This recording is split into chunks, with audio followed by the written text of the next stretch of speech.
Masyarakat Arab merupakan komunitas dari berbagai suku yang berada di seluruh semenanjung Arab. Secara geografis, ini membawa dampak pada tatanan sosial masyarakat Arab. Salah satu tatanan itu adalah beragamnya dialek atau lahjah yang berbeda antar suku dengan suku yang lain.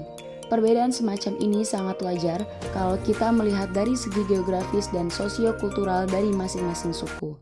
Pada masa hidup Nabi Muhammad SAW, perhatian umat terhadap kitab Al-Quran ialah memperoleh ayat-ayat Al-Quran dengan mendengarkan, membaca, dan melafalkannya secara lisan dari mulut ke mulut. Pada periode pertama, Al-Quran belum dibukukan, sehingga dasar pembacaan dan pelajarannya masih secara lisan. Lalu, pada masa Khalifah Abu Bakar dan Umar bin Khattab, kitab Al-Quran sudah dibukukan dalam satu mushaf pembukuan.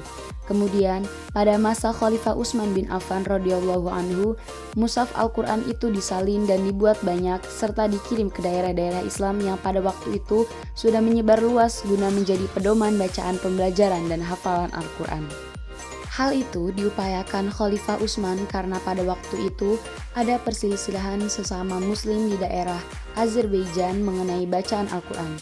Perselisihan tersebut hampir saja menimbulkan perang saudara sesama umat Islam, sebab mereka berlainan dalam menerima bacaan ayat-ayat Al-Quran, karena oleh Nabi Muhammad SAW diajarkan cara bacaan yang relevan dengan dialek mereka masing-masing. Tetapi karena tidak memahami maksud tujuan Nabi Muhammad, lalu tiap golongan menganggap hanya bacaan mereka sendiri yang benar, sedang bacaan yang lain salah, sehingga mengakibatkan perselisihan. Itulah pangkal perbedaan qiraat dan tonggak sejarah tumbuhnya ilmu qiraat. Perbedaan-perbedaan dialek dari masing-masing daerah itu akhirnya membawa konsekuensi lahirnya bermacam-macam bacaan atau qiraah dalam melafalkan Al-Quran. Lahirnya bermacam-macam qiraat itu sendiri dengan melihat gejala beragam dialek. Sebenarnya bersifat alami, artinya fenomena yang tidak dapat dihindari lagi.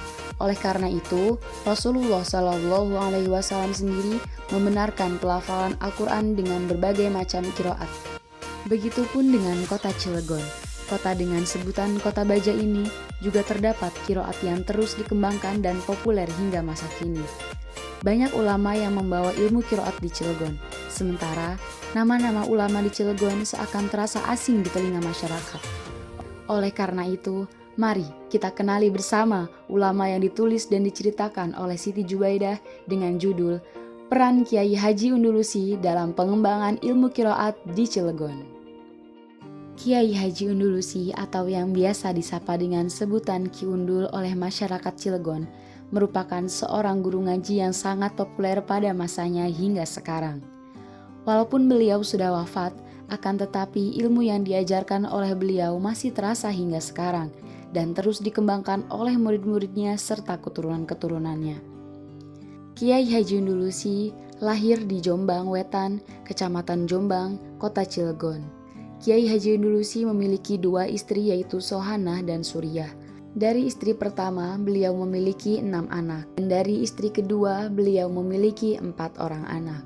Kiai Haji Undulusi tidak diketahui tanggal dan tahun kelahirannya, lantaran tidak adanya bukti tercatat. Begitupun anak-anaknya tidak ada yang tahu jelas mengenai kelahirannya. Semasa hidupnya, beliau dikenal sebagai guru mengaji yang baik, namun kejam dan bijaksana.